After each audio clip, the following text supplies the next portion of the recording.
నయవంచన, మోసం, దగా గురించి మాట్లాడుతూ ఉంటారు. కానీ ఇది ఫ్యూరియోసానే తనే స్వయంగా వచ్చి నాతో చెప్పిన నిజం.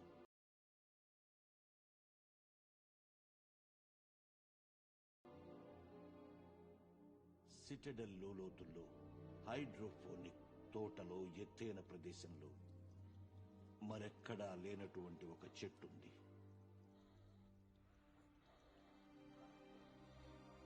ఆ మట్టిలో మనిషి కలిశాడు. దాని పోషకాల్లో మనిషి ఉన్నాడు. పురుగులు బ్రతికుండగానే వాడి మాంసాన్ని తొలుస్తున్నాయి. ఓ అద్భుతమైన మొక్క మరో జీవిలో నుంచి మొలకెత్తింది.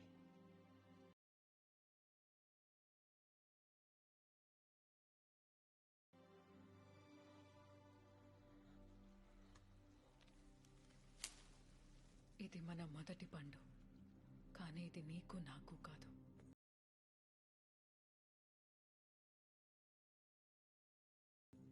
మనమంతా మన సొంత మార్గంలో ఈ భూమి నుండి అదృశ్యమవుతాం.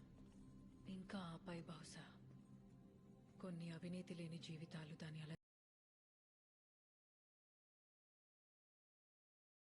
అలంకరించడానికి